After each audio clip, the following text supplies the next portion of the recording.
All right, so I have seen Mission Impossible Dead Reckoning Part 1. Yes, this is a part 1 of 2. I believe it's 2 anyway. And that's very important to know before going in. I'll talk about that later. But what I think of it, I thought it was awesome. This movie's really good. You should definitely see this movie in a theater. This is definitely a theater movie.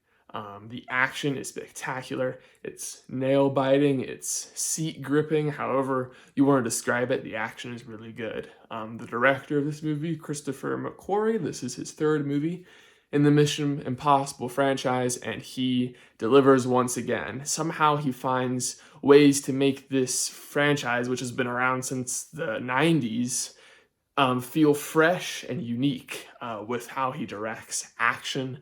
And he makes it very clear for you to see new locales, interesting scenarios for the characters, puzzles for them to solve to get out of these death-defying situations, more stunts for Tom Cruise to do, more times where Tom Cruise can just run everywhere. It's like as familiar as it needs to be and also as different as it needs to be. I won't spoil anything that's not in the trailer, but the villain of this movie was something that I didn't expect, at least from watching the trailers. And it was a really cool new addition to this franchise. It's a type of villain that we've never seen before in this franchise, and I thought they did it really well. It's something that has been done in other movies before, but they do it really well here. They make it very interesting, a very real threat, very with the times, I would say, as well. And yeah, it's just really engaging bad guy, which was cool. So I'm really impressed with Mission Impossible so far. They've just been hitting out good movie after good movie. And as long as Tom Cruise is alive, he's made it clear that he's going to keep making these movies. So that's really good. Speaking of Tom Cruise, the characters in this movie are the movie's like the Mission Impossible's biggest kept secret. Is that the characters are actually really engaging and really lovable. Even the new characters that they introduced with this one, particularly Haley Atwell's character, Grace, you grow to love very quickly. And their little quirks and back and forths and personality traits, you grow really attached to them and you don't really want to see anything bad happen to them.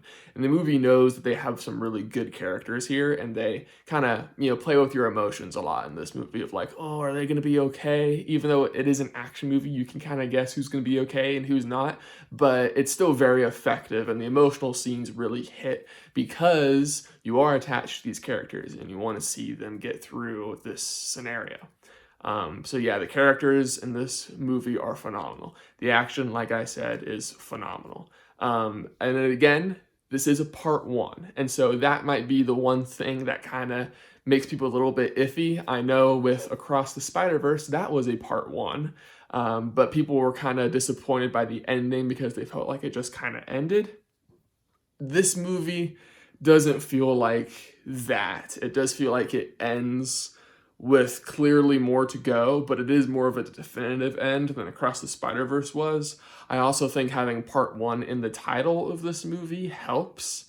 So people know that it's a part 1 when they walk in. I don't think as many people knew Across the Spider-Verse was a part 1. So if you're, that might be something that might bring the movie down a little bit for you, is that you feel like, oh, it just kind of ended. Again, not as bad as Across the Spider-Verse, but still it is a part 1. So if you know that, and you're okay with that, then that shouldn't be a big deal breaker for you. But yeah, really solid movie.